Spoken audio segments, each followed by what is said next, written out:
Hello everyone, this is Shanika and I am here to show you how I created my thank you receipt.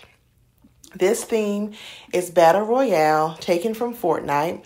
I have already designed a chip bag with the same theme, so I am using some of the same clip art from that when I create this.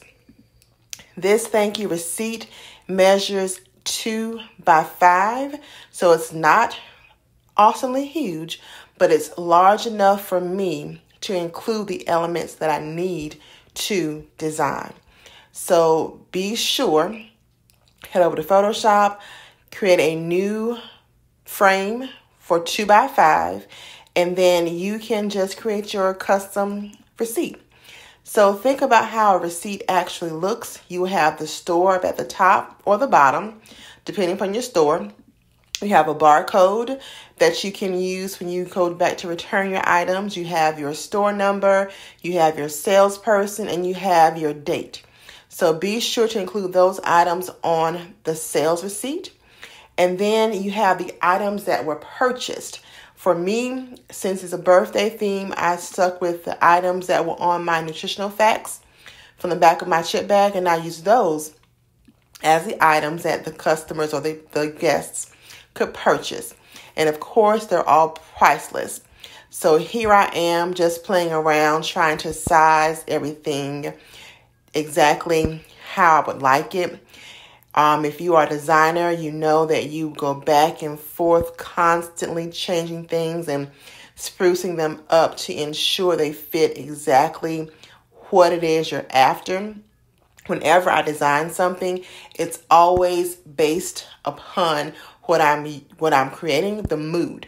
You know, your mood will help you a lot as you're designing things. So it's all for me based upon a mood as I design and create my items.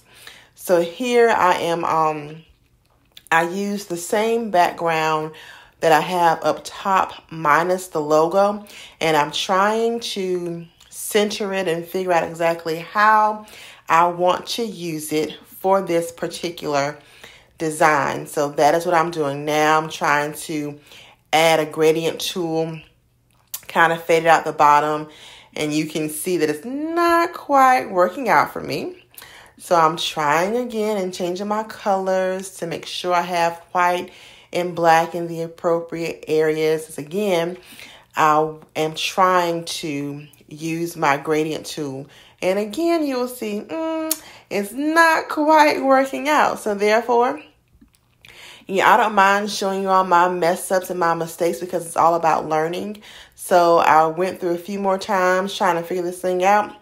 I scratched it and I decided to change and do something different because as you're designing, I don't care what anybody tells you. You will make mistakes. You will become frustrated sometimes just trying to find exactly what it is you want to use. So that's what I'm doing right here. I ended up scratching the gradient tool and I moved on to do something different, but I'm still trying to give it, the good try, good go, because when I'm designing, I do put forth a full effort in what I'm doing. So right now I have changed that altogether.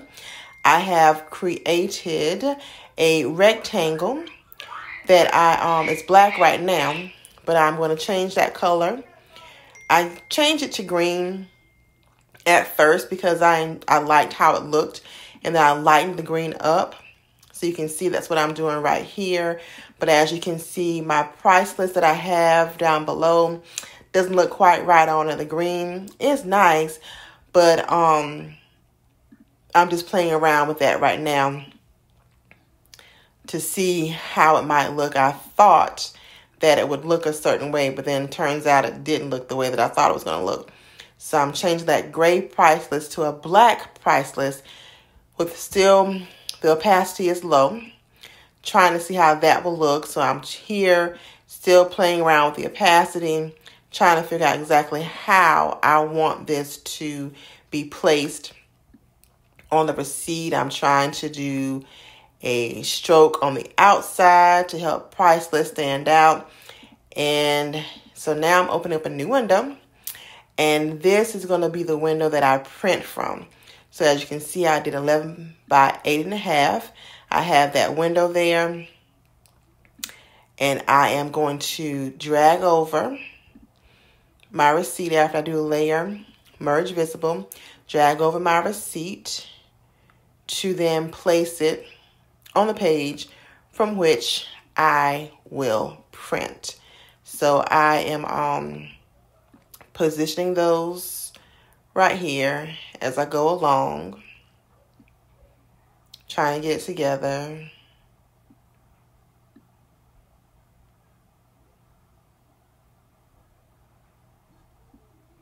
And trying to get them to be sized appropriately. Remember, the measurements I gave you were 2 by 5. When I printed these out, I realized, wrong measurement. So be sure that you do 2 by 5 when you are doing these, because they did not print out exactly as I would like them to, because they were too large. I did like the green, but then I wanted to stick with the theme that was on the chip bag. The chip bag is a blue, white wash type of thing. So I'm going to drag that over, and I'm going to use that as my background versus the green. The green is nice, but I want them to be compatible and to match. So here I am, switching things all the way around because you can't see what I have there. So now I'm adding in another rectangle, but this time I am going to, it appears black when it's first there, but I changed that to white. So therefore you can see everything that will be on my receipt. And this is how it looks. And I am going to be moving things around, changing things up to ensure that it has the look that I am going for.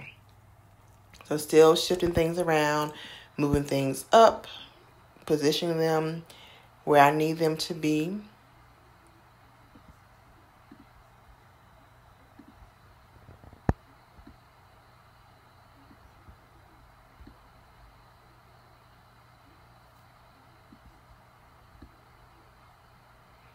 So still getting things situated. And as I said earlier, you have to take your time when you are designing. You may get things wrong. As you see, I did earlier. That's okay. And so that's why I'm showing you this YouTube video, because I want you all to see that nothing is perfect. You will have to make a change, an adjustment, and that's fine. So here I grouped all those layers together so that I can move them up and make them smaller. When I move them up, I selected each layer, holding my shift key down. I use a Mac computer, and I was able to just shift them all together as one group. And here I have my dots, moving those up, moving my smiles, moving everything up. And I want to let you know my final product, I made sure that the dotted line I had did not go past the white. I see on here, you can see it does go past the white, but in my final receipts, that does not go beyond the white border, because I wanted to make sure that it looked good. So here I am selecting my layers for the smiles, the memories, loads of fun, cakes and candles. And I shifted those all up. And now I'm still trying to decide if I want to keep my price list there or take it away.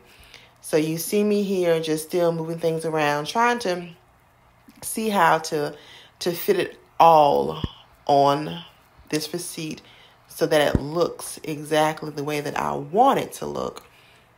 So I'm still shifting, changing, moving things around. I still do my price list there. So here I try to,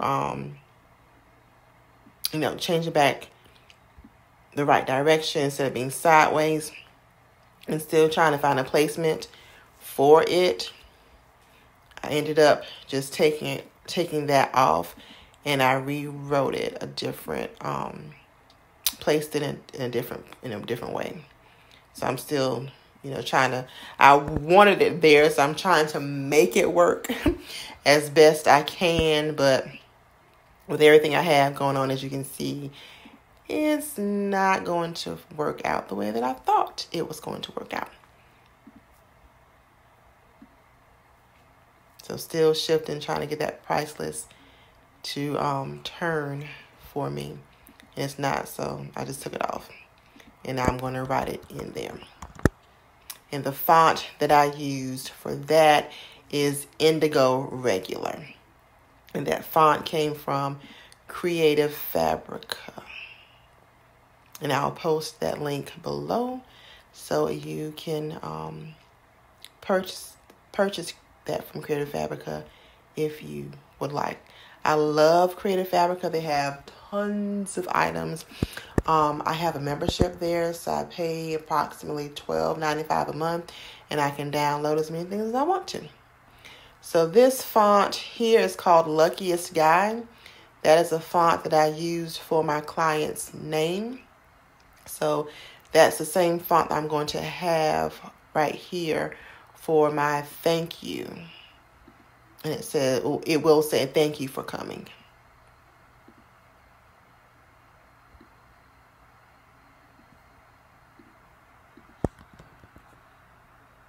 So as you can see, how I started is not how I ended, but I am completely satisfied with the way it ended up.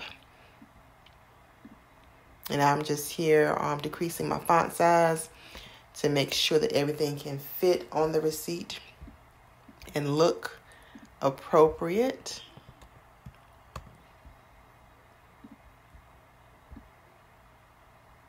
And this is a freebie that I threw in for my client, but I am going to offer the thank you receipts as a service on my site as well, because, sometimes people want that extra thing there. So now I have, I merged all of those layers together. And so I am here going on to place them on the page to print. And this page is still not formatted correctly, but I still want you all to see the basis of the design, because again, I do not have it sized the right way. So when you do this, make sure, and I'm saying over and over again, make sure you size it as 2 by 5. 2 by 5, so that you can have them print out accordingly. And I'm using glossy paper, so I make sure that is set on my printer.